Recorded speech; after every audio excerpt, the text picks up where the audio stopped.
유럽의 중세시대 하면 대표되는 것들이 여러 가지가 있는데요.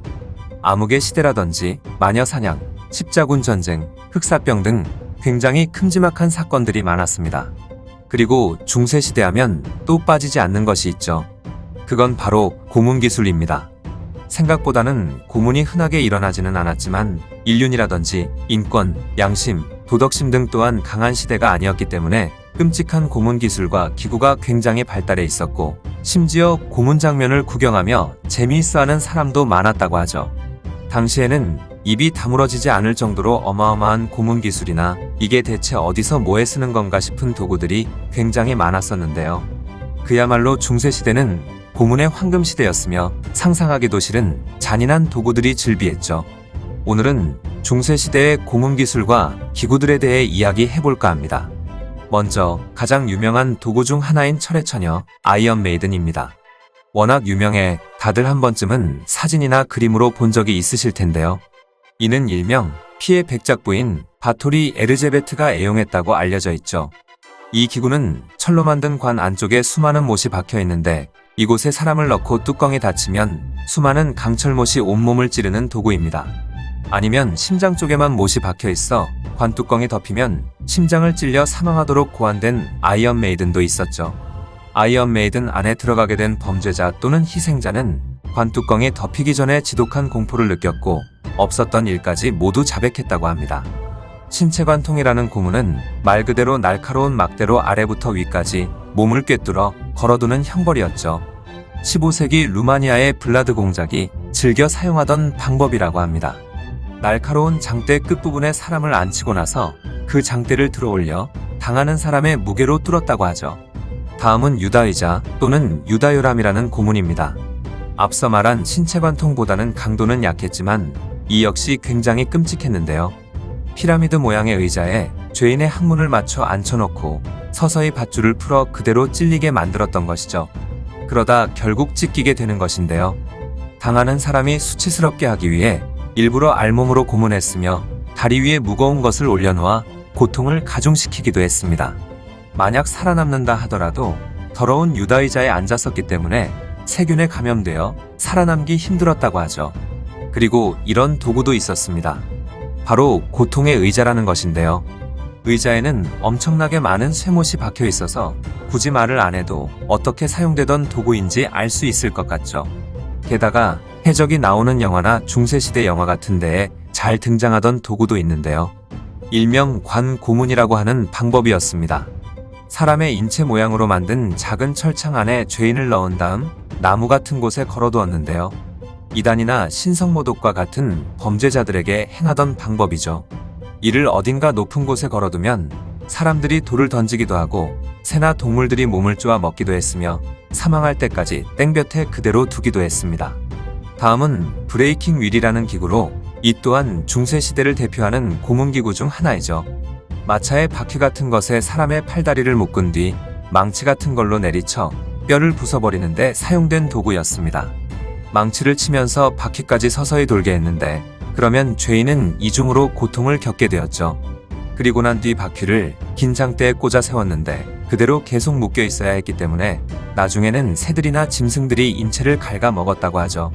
동물들이 오지 않는 경우에는 탈수로 죽음을 맞이했다고 합니다.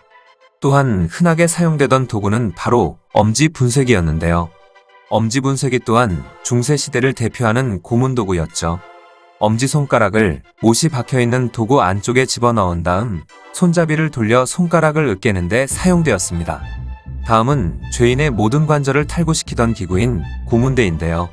대부분의 기구들도 상상할 수조차 없는 고통을 주는 기구들이었겠지만 이 고문대는 중세에 사용했던 가장 고통스러운 고문장치 중 하나였다고 하죠.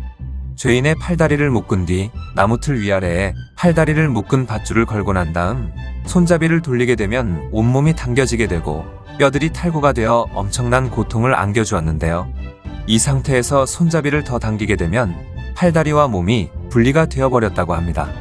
이는 종교 재판에서 주로 사용된 방법이라고 하죠.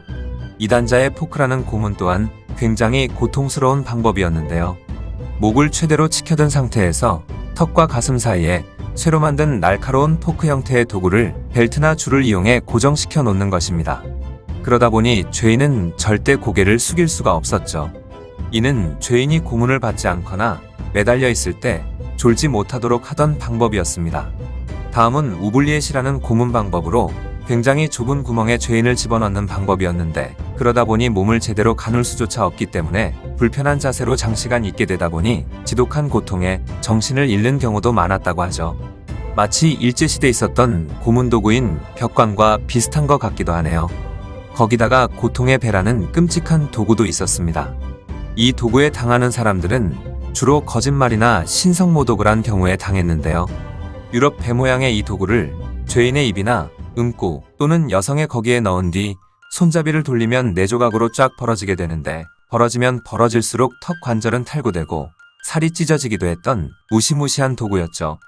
게다가 헤드크러셔라는 도구는 말 그대로 머리를 부수는 도구였는데요. 머리 전체를 기구 안에 넣고 천천히 손잡이를 돌리면 점점 머리가 짓눌러지게 되었습니다. 그러다 처음엔 이빨이 부러졌고 나중에는 눈알이 튀어나왔다고 하죠. 또한 쥐고문이라는 방법도 존재했었습니다.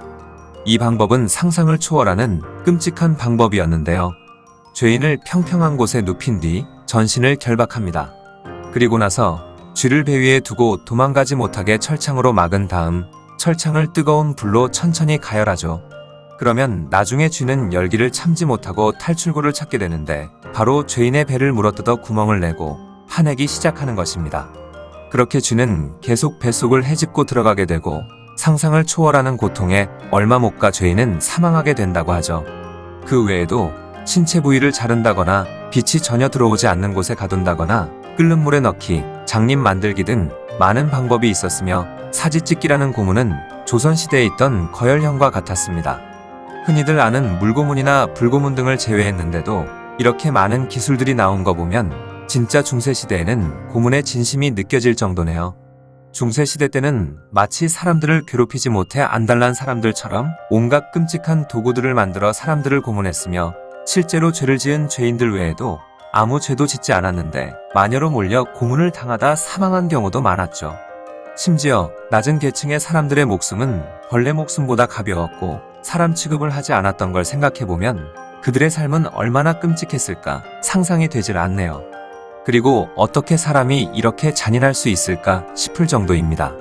어떤 고문이 더 고통스러웠을지는 상상조차 되지 않는 중세시대 고문 기술과 도구들에 대한 이야기였습니다. 영상을 봐주셔서 감사합니다. 더 재미있고 유익한 영상으로 다시 찾아뵙겠습니다. 구독과 좋아요 꾹 눌러주시고 댓글도 부탁드려요.